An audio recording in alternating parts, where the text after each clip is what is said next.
तो आप सबका उर्दू सफ़र में इस्तकबाल है। हिस्सा शशम के तलबा और तालबात जल्दी से क्लास में आ जाइए और हम आपको पढ़ाने जा रहे हैं हमारी किताब में सबक नंबर 14 जो एक मज़मून है बहुत अच्छा, सफ़ा नंबर 57 यानी कि 57 पर।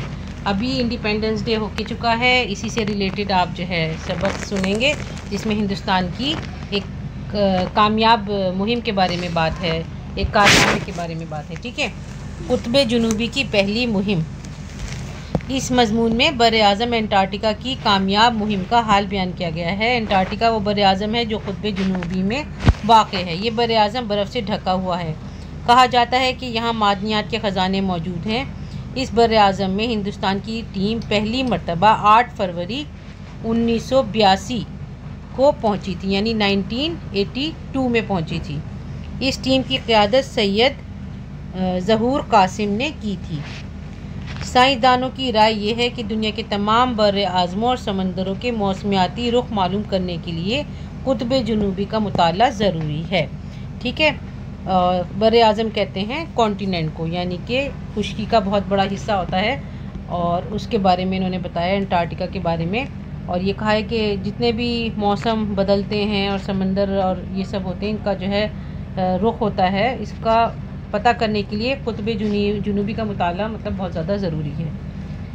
आगे पढ़ते हैं। 9 जनवरी 1982 को साइंसदानों की एक पार्टी डॉक्टर सैयद ज़हूर कासिम की ज़ेरे निगरानी कुतुब जुनूबी पहुंची। डॉक्टर कासिम ने साइंसी इदारों से 13 अफराद, बहरी फ़ौज से 8 अफराद, एक फ़ोटोग्राफ़र और दीगर तकनीकी अमले को साथ लिया, यानी टेक्नीशियन भी साथ में थे और नेवी के लोग भी थे, फ़ोटोग्राफ़र भी था और साइंटिस्ट वगैरह भी थे।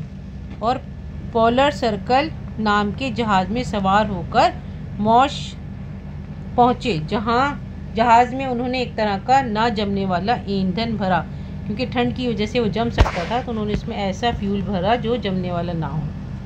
और मॉश जो है ना, मॉरिशस का वो है, ये मॉरिशस के बारे में बताया गया कि मॉरिशस पहुँचे। और ये हम आपको किसी और वीडियो में इंशाल्लाह आपको सारे कॉन्टिनेंट और ओशन वगैरह के बारे में बताएंगे, लेकिन ये बहुत बड़ा लेसन है, इसलिए अभी हम आपको बस लेसन ही पढ़ाएंगे। जब ये लोग जुनूब की तरफ 40 डिग्री तक पहुँचे तो अचानक उनको एक हौलनाक धमाका महसूस हुआ। उसे 40 डिग्री की गरज कहते हैं। यहाँ पहुँचकर हर फर्द चौकन्ना हो गया। समंदर में तूफ़ानी मौसम था, मतलब सब अलर्ट हो गए क्योंकि यहाँ पे तूफ़ान आ रहा था। दूसरे दिन सुबह वो लोग बेदार हुए तो बहुत ज़्यादा धुंध छाई हुई थी।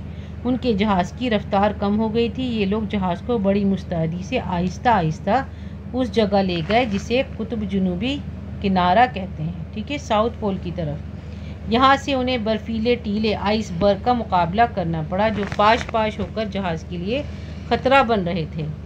जहाज़ जब 60 डिग्री अर्जुल बल पर पहुंचा तो अजीब शक्ल सूरत के बर्फीले टीले नज़र आने लगे। ठीक है, ये अर्जुल बल जो है ये भी एक जोग्राफ़ी में आपने पढ़ा होगा।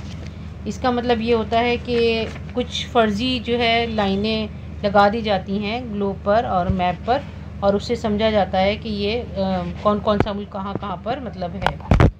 तो अर्जुल बल जो होता है शुमालन या जुनूबन लकीरें खींची जाती हैं और उसकी जो है पैमाइश ज़ावियों से की जाती है। बस इतना समझ लीजिए आप कि जब वहाँ पर जहाज़ पहुँचा तो फिर अजीब अजीब उन्हें बर्फ़ के टीले नज़र आने लगे। आहिस्ता आहिस्ता जहाज़ इस हिस्से में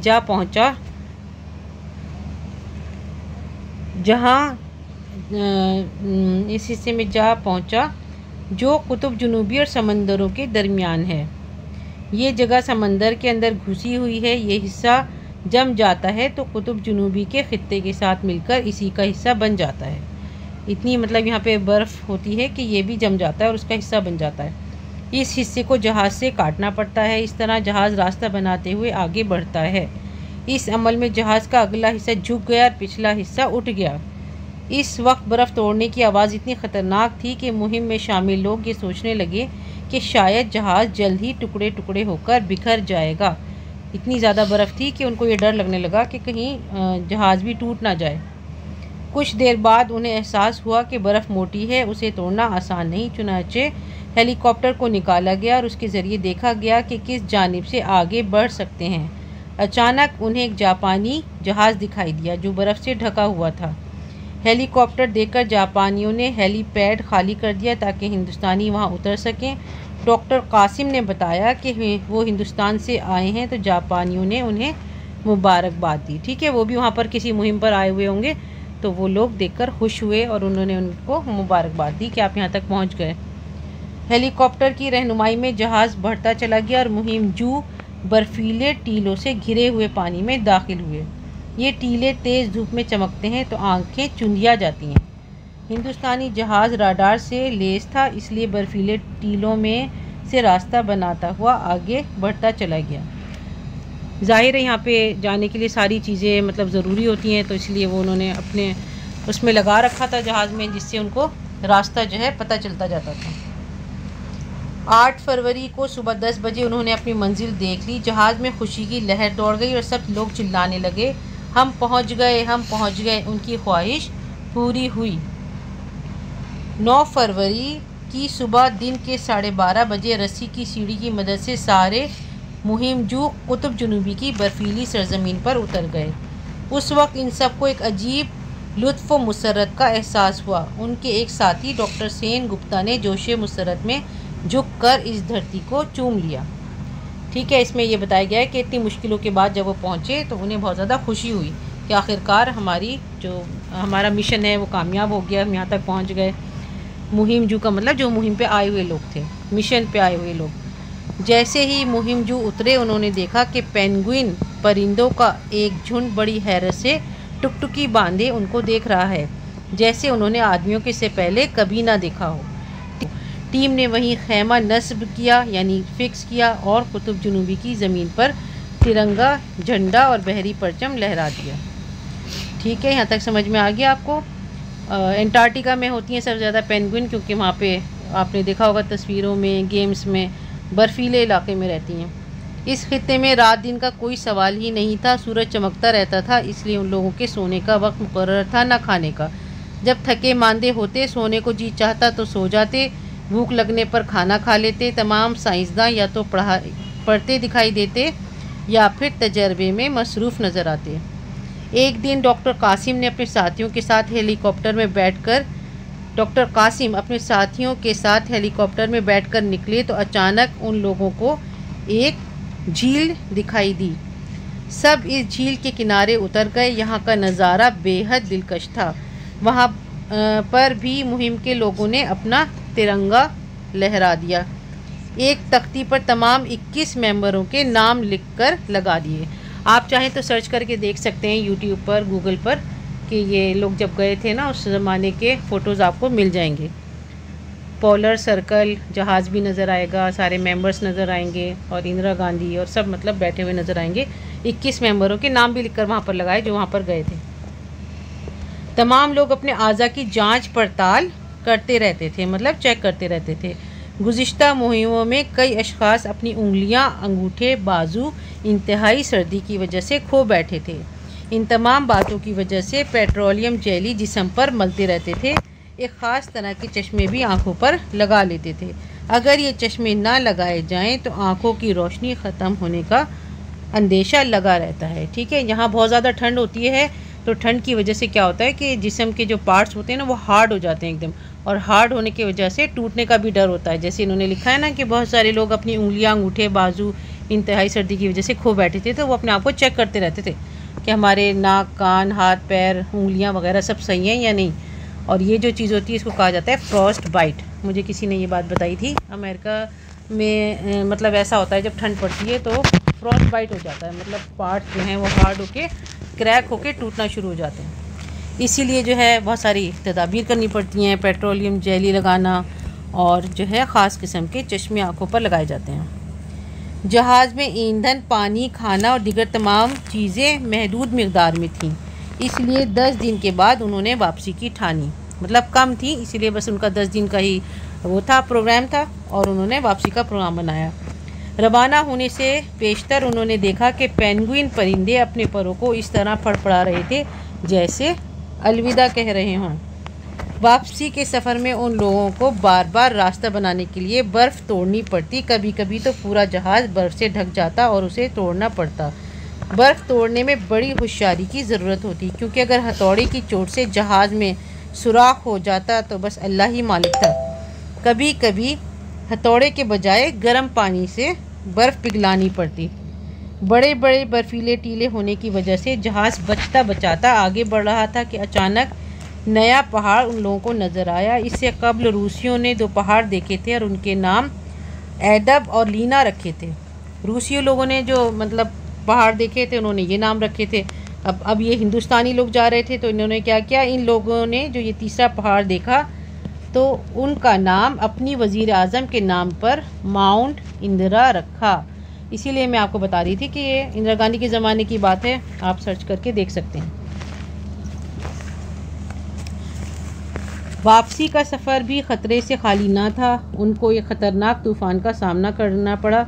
जहाज़ लहरों में एक मामूले से खिलौने की तरह उछलने लगा। रफ्तार एकदम आहिस्ता कर दी गई। डॉक्टर कासिम के हुक्म के मुताबिक रास्ता बदल दिया गया। थोड़ी दूर जाने के बाद मार्श की तरफ से एक दूसरा तूफ़ान जहाज़ की तरफ बढ़ने लगा, जिसकी वजह से डॉक्टर कासिम ने दोबारा रास्ता बदलने का हुक्म दिया। ये डॉक्टर कासिम की जहानत और फौरी फ़ैसले की सलाहियत का इम्तिहान था। चंद लम्हात की ताख़ीर उन्हें मौत के मुँह में डाल सकती थी। देखें आप, ये एक मुसलमान जो है वो कर रहे थे, इनको लीडर थे वहाँ पे डॉक्टर कासिम, और उनकी जो है इंटेलिजेंस और क्विक डिसीजन का जो है एग्ज़ाम लिया जा रहा था उस टाइम कि वो कैसे फ़ैसला करते हैं, क्या करते हैं। अगर ज़रा सी भी कोई गलती होती तो सब जो है वो मौत के मुँह में चले जा सकते थे। 24 घंटे समंदरी तूफ़ान करोड़ों टन पानी को इधर उधर ढकेलता रहा और डॉक्टर कासिम रास्ता बदलते रहे और आखिर तहम्मुल मिजाजी और फुर्ती काम आ ही गई। तूफ़ान से रास्ता काटते हुए जहाज़ इस जगह पहुंच गया जहां पानी बिल्कुल खामोश था और ये लोग सही सलामत मार्श पहुंच गए। यहाँ से डॉक्टर कासिम हवाई जहाज़ के ज़रिए दिल्ली और फिर गोवा पहुँचे ताकि वो अपने जहाज़ी साथियों का खैर मकदम कर सकें। ठीक है, वो मतलब पहले से पहुंच गए ताकि बाकी जो उनके साथी आ रहे हैं वो उनका वेलकम कर सकें। हिंदुस्तान की कामयाबी के बाइस हिंदुस्तानी साइंसदानों की इज़्ज़त में 4 चांद लग गए। इस कामयाबी की वजह से हिंदुस्तान दुनिया के उन 12 ममालिक में शामिल हो गया है जिन्होंने कुतुब जुनूबी की अछूती ज़मीन पर पाँव रखे। हिंदुस्तान इन तमाम ममालिक में पहला और वाहिद मुल्क है जिसकी टीम किसी हादसे के बगैर मुहिम सर करके वापस पहुंची है। इस टीम की अनथक काविशों ने मुल्क का सर सारी दुनिया की नज़रों में बुलंद कर दिया। ऐसा लग रहा है ना, हमने भी इनके साथ सफ़र किया है। हमने आपको कितनी अच्छी जगह की सैर कराई है। आज अपनी किताब में हमने ये सबक पढ़ा है। और देखें, ये होता है ना, मुहिम सर करना का मतलब होता है मुहिम को पूरा करना। ठीक है, और इसका सर जो है दुनिया में बुलंद हो गया, मतलब कोई भी ट्रेजिडी नहीं हुई, कोई हादसा नहीं हुआ, कोई परेशानी नहीं हुई, बल्कि उन्होंने कामयाबी से अपना मिशन पूरा कर लिया। आगे हैं आपके अल्फाज मायनी, जो हम आपको अच्छी तरह से समझाएंगे कैसे लिखने हैं। इसमें तो थोड़े कम लिखे होते हैं। फिर हैं सवाल जवाब और ख़ाली जगह। तो ऐसा करते हैं, पहले हम, क्योंकि अभी हमने अपना सबक पढ़ा है, तो हम खाली जगह पहले कर लेते हैं। ठीक है। दूसरे दिन सुबह जब वो लोग बेदार हुए तो बहुत ज़्यादा डैश छाई हुई थी। चलें हम पहले अपना लेसन देखते हैं, ऊपर जाते हैं और ये मैं आपको बताती हूँ सफ़ा नंबर सेकंड जो इसका था 58, मतलब 58 पे चलिए और उसकी पहली लाइन में ये जुमला आपको मिलेगा जी। यहाँ पे लिखा हुआ है धुंध। दूसरे दिन सुबह वो लोग बेदार हुए तो बहुत ज़्यादा धुंध छाई हुई थी। ये थोड़ा सा ब्लर है लेकिन आप देख सकते हैं धुंध लिखा हुआ है। धुंध यानी फॉग छाई हुई थी। चलो नेक्स्ट मैं अभी पढ़ रही हूँ, फिर आपको बताती हूँ।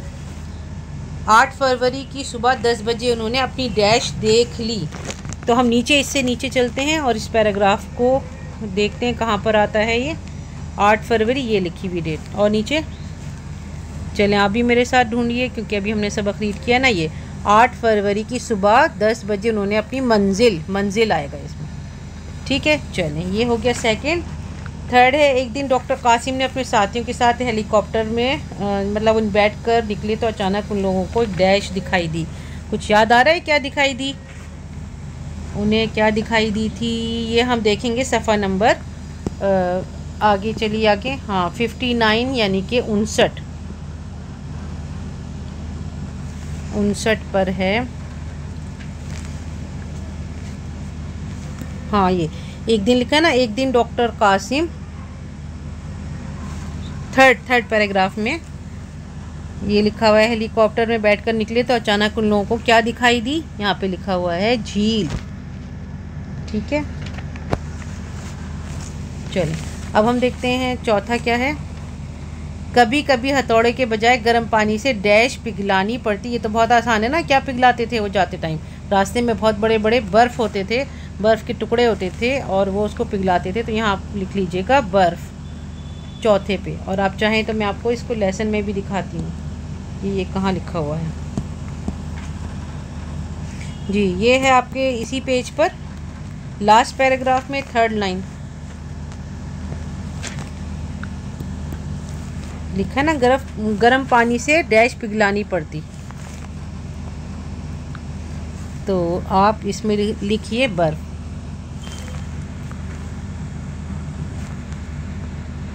चलें अब हमारा है पांचवा पॉइंट। 24 घंटे समंदरी तूफान डैश टन पानी को इधर उधर ढकेलता रहा। यानी 24 घंटे समंदरी तूफान जो है वो कितने पानी को इधर उधर करता रहा। ये आपका है लास्ट पैराग्राफ, लास्ट पेज में। चलें ढूंढते हैं हम सब मिलके, और ऊपर जाएं और ढूंढें, बस यही। हाँ ये लिखा हुआ है 24 घंटे वाली लाइन।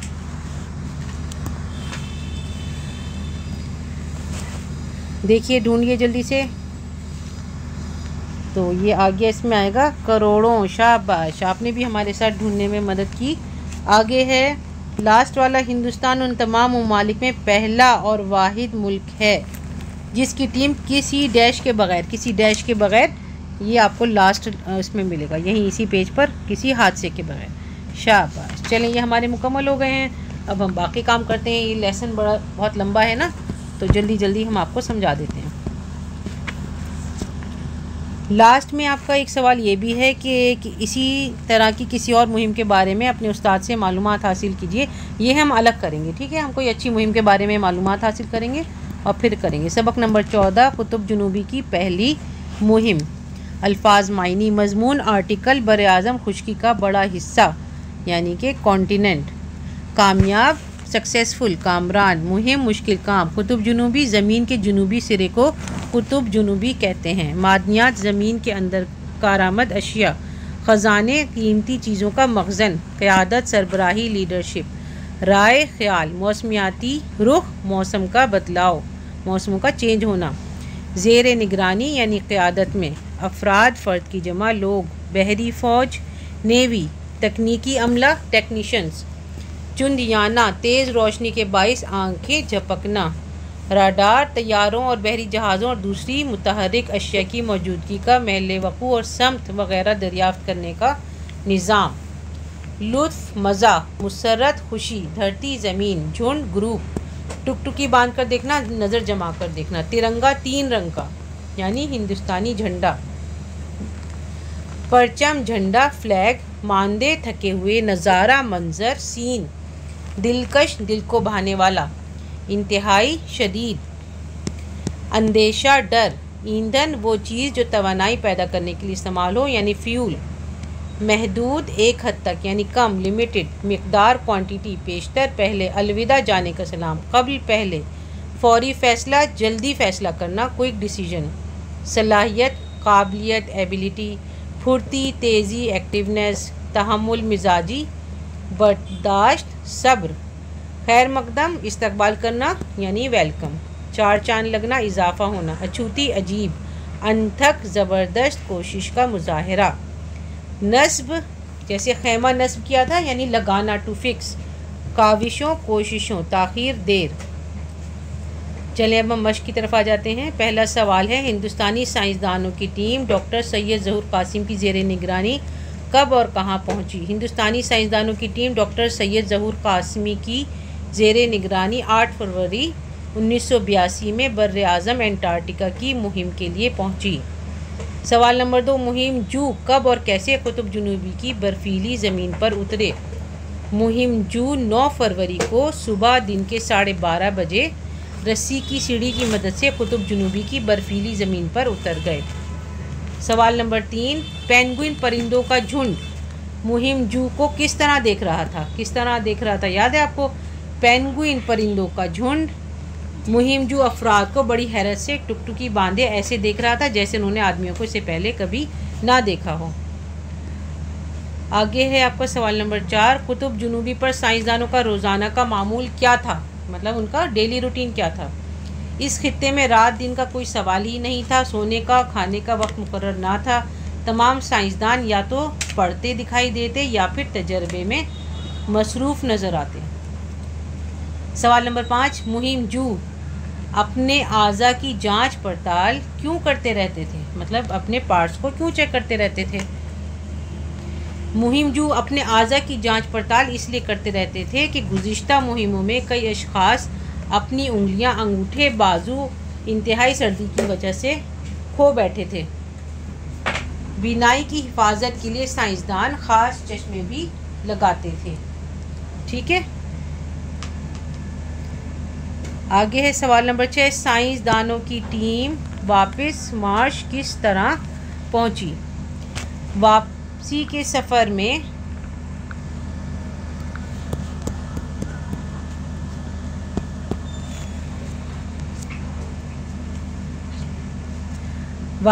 सफ़र में साइंसदानों की टीम को बार बार रास्ता बनाने के लिए बर्फ़ तोड़नी पड़ी। बर्फ़ तोड़ने में बड़ी होशियारी की ज़रूरत होती। 24 घंटे समंदरी तूफ़ान करोड़ों टन पानी को इधर उधर ढकेलता रहा और डॉक्टर कासिम रास्ता बदलते रहे। आखिर जहाज़ इस जगह पहुंच गया जहां पानी खामोश था और इस तरह ये लोग सही सलामत मार्श पहुंच गए। सवाल नंबर 7, कुतुब जुनूबी की मुहिम की कामयाबी के बायस हिंदुस्तान का शुमार दुनिया के किन मुल्कों में होने लगा? यानी बहुत सारे मुल्क पहले कर चुके हैं, तो अब इसका जवाब हम लिखेंगे कुतुब जुनूबी की मुहिम की कामयाबी के बायस हिंदुस्तान का शुमार दुनिया के उन 12 ममालिक में होने लगा जिन्होंने कुतुब जुनूबी की अछूती ज़मीन पर कदम रखा। मतलब ये कि बहुत अजीब जगह है, यहाँ पर हिंदुस्तान ने भी अपनी जाने की कामयाबी दिखा दी। आगे हैं आपके अल्फाज जिन और मुहावरों को जुमलों में इस्तेमाल करना है। मुहिम का मतलब होता है मुश्किल काम, मिशन। सुबह बच्चों को बेदार करना किसी मुहिम से कम नहीं। फोटोग्राफ़र, कैमरे वाला मोबाइल आया तो फोटोग्राफ़र का काम कम हो गया। अर्जुल बल्द अभी हमने आपको बताया था, अल्फाज मायने में लिखा हुआ है, तो आप यही जुमला बना सकते हैं कि फ़र्ज़ी उफ़क़ी ख़ुतूत जो ख़त अस्तवा के मतवाज़ी खींचे जाते हैं उन्हें अर्जुल बल्द कहा जाता है। लहर, यौम आज़ादी को सब बच्चों में खुशी और हुब्बुल वतनी की लहर दौड़ जाती है। ये यौम आज़ादी में सब में खुशी और हुब्बुल वतनी की लहर दौड़ जाती है। जहानत यानी इंटेलिजेंस। इमाम बुखारी रहमतुल्लाह अलैह बचपन से अपनी जहानत की वजह से मशहूर थे। 4 चांद लगना मतलब ये कि इजाफ़ा होना किसी चीज़ में, ख़ूबसूरती में या इज़्ज़त में, शोहरत में। अच्छी सूरत के साथ सीरत भी अच्छी हो तो शख्सियत में 4 चांद लग जाते हैं।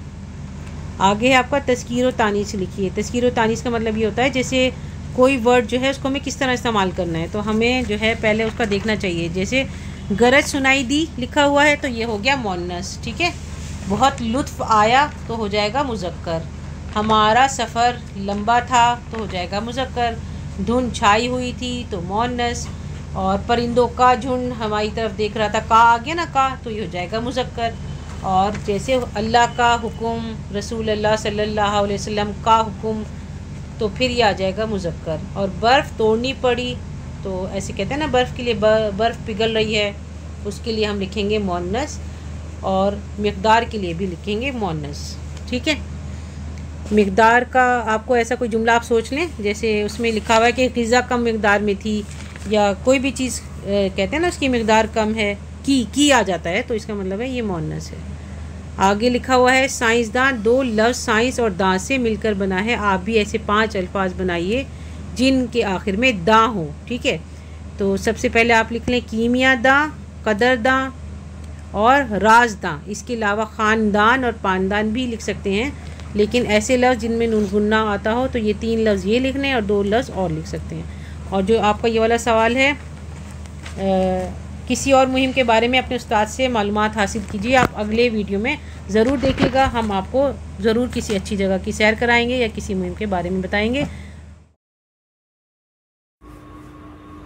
अरे अरे जाइए नहीं, सबसे पहले उर्दू सफ़र को लाइक शेयर सब्सक्राइब तो कीजिए।